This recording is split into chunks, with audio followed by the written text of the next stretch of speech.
May 18th, 1565. The Mediterranean holds its breath. On the horizon, the sea darkens, not with a storm, but with sails.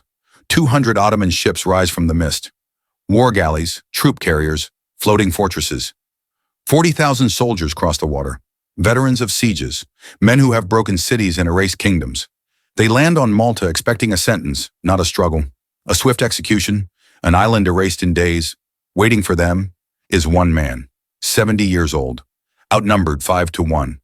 Jean Parisot de Valette does not prepare to win.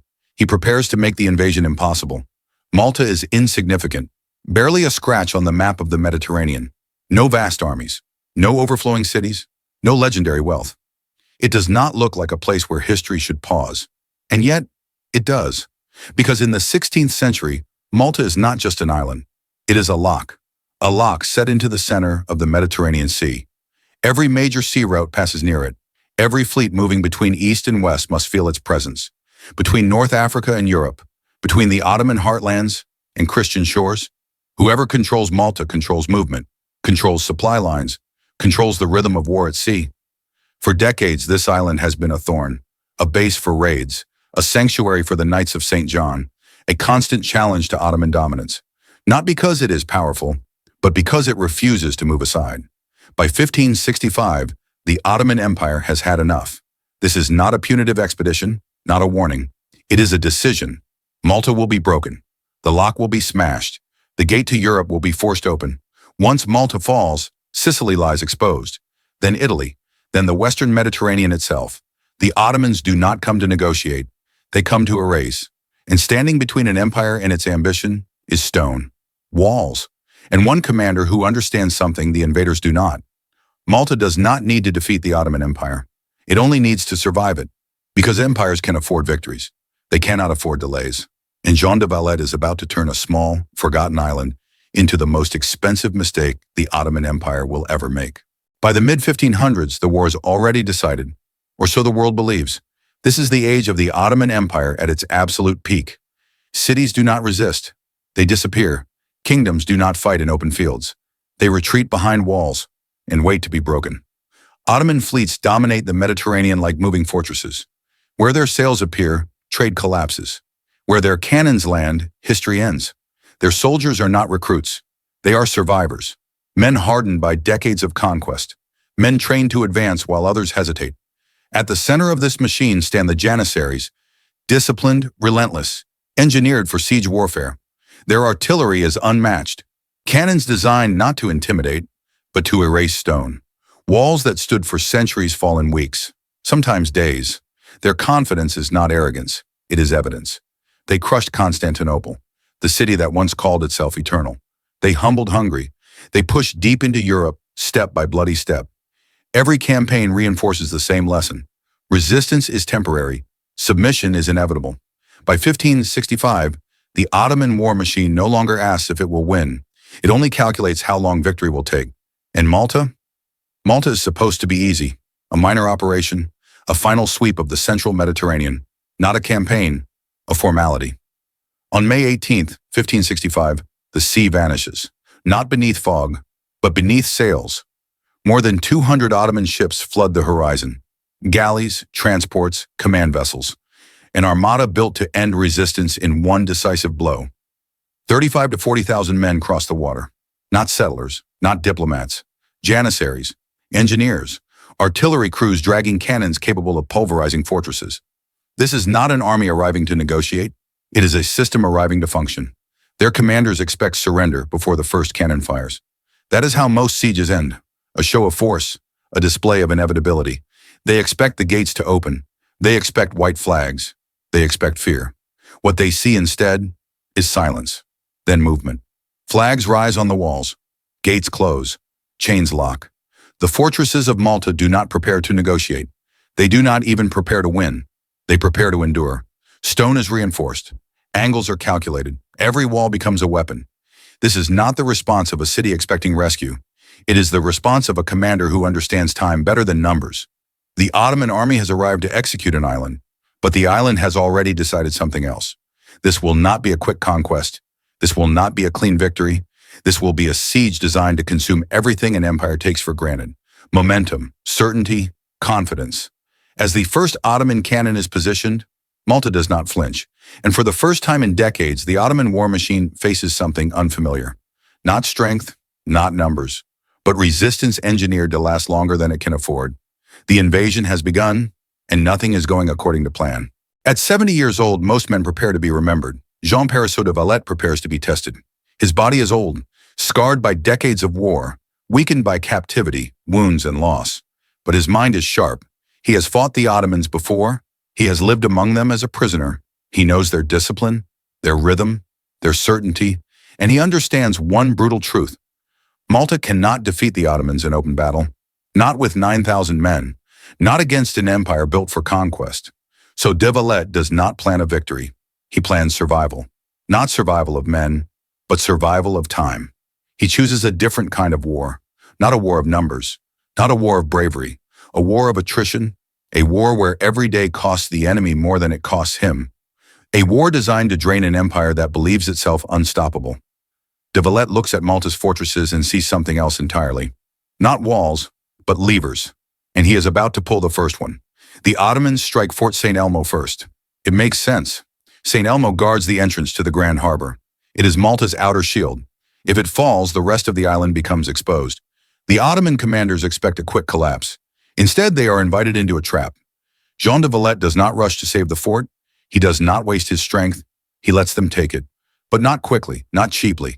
Day after day, Ottoman cannons hammer the walls. Stone shatters. Dust fills the air. The fort slowly disintegrates under relentless fire. And every night, the defenders rebuild. Hands bleed. Bodies collapse from exhaustion. Walls rise again from rubble. The men inside St. Elmo know the truth. There will be no rescue, no escape, no victory. They are already dead. And yet, they stay. Because every hour St. Elmo stands is an hour stolen from the Ottoman Empire. For meters of ground, thousands of attackers fall. Elite janissaries die in trenches. Artillery overheats and cracks. Supplies drain faster than planned. What was meant to be a brief opening act becomes a month-long nightmare. The Ottomans begin to bleed where they expected to dominate. Morale erodes, confidence fractures. By the time Fort St. Elmo finally falls, it is no longer a triumph. It is a warning. Almost no defender survives. But when the Ottoman banners rise over the ruins, the army beneath them is no longer fresh. It is exhausted. It is wounded. And it has lost something it cannot replace. Time. Jean de Valette has traded lives for days. Days for momentum. Momentum for doubt. The sacrifice has worked. The Ottoman war machine still stands. But it no longer moves smoothly. And the real siege has only just begun. Because from this moment forward, Malta is no longer defending itself. It is consuming an empire. And when Fort St. Elmo falls, the war becomes intimate. There are no outer shields left. Only Burgu and Senglea. Only walls. Only men. This is where Malta must hold or die. The Ottomans do not pause. Wave after wave surges forward, bodies pressing so close that the sea itself seems to climb the stone. Ladders rise like ribs against the walls. Grappling hooks bite into limestone, tearing away chunks with every pull. This is no longer artillery and distance. This is hands on stone, steel on flesh. Combat collapses into inches. Swords swing where men can barely breathe. Pikes stab blindly through smoke. Hands claw over parapets and are cut away. Defenders drag attackers from ladders and throw them back into the mass below. Attackers climb over the bodies of their own dead. There is no formation left, only pressure, only collapse. And in the middle of it, Jean Perisseau de Valette. He does not command from safety. He does not hide behind maps or messengers. He walks the walls, where ladders are thickest, where the line bends, where men begin to break. He is wounded. Blood runs beneath his armor, but he does not retreat. Everywhere he stands, the line hardens. This is no longer a siege. It is a test of collapse. Which side breaks first? As the weeks stretch on, something changes. Not in Malta, in the Ottoman camp. Supplies shrink faster than planned. Food rots in the heat. Water turns foul. Disease spreads through tents packed too tightly for an army that never expected to wait. The sun becomes an enemy. Armor burns skin. Helmets trap heat. Men faint at their posts. What was meant to be a swift conquest has become a grinding punishment. Morale erodes. And then, disaster. Turgut Reis is killed, the most feared commander in the Ottoman ranks, a man whose presence alone once ensured victory. Gone. The effect is immediate. Orders hesitate. Signals falter. Units move without coordination. For the first time in decades, the Ottoman army is not advancing. It is reacting. Defenders strike back in sudden sorties. Walls that should have fallen still stand. Every assault costs more than the last. And Jean de Valette sees it, not as hope, as opportunity. He understands this moment. Empires do not collapse from defeat. They collapse from doubt. And doubt has entered the Ottoman camp. The siege has tightened, but not around Malta, around the invaders. They came expecting submission. They found resistance engineered to endure longer than they can afford. And now the unstoppable machine hesitates. The walls still stand. The defenders still fight. And the empire that arrived certain of victory is beginning to wonder how much this island will cost. Because once an empire starts reacting instead of advancing, history has already shifted. In September 1565, the horizon changes. At first, no one is certain. Smoke still hangs over the island. Eyes are tired. Hope has been rationed for months. Then sails appear.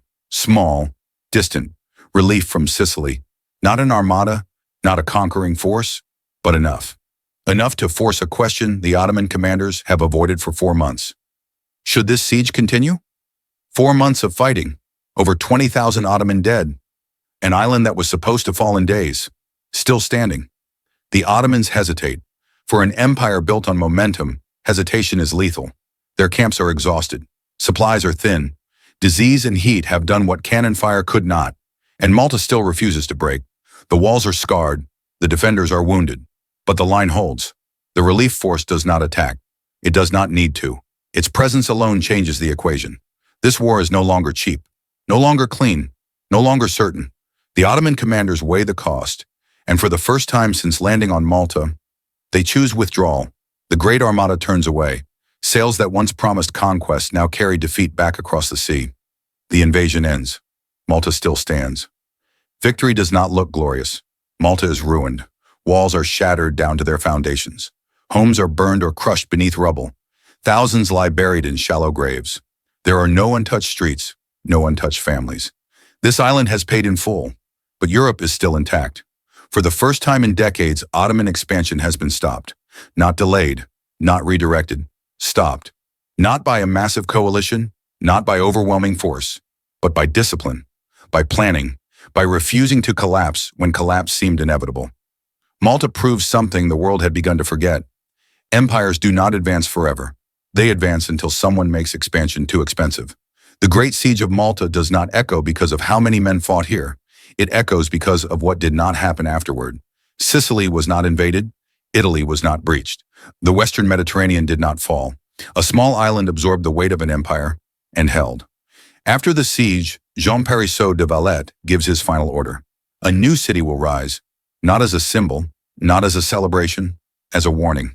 Its name will be Valletta, a fortress carved directly into stone, designed so no enemy could ever again believe Malta was easy. The Great Siege of Malta is not a story about numbers.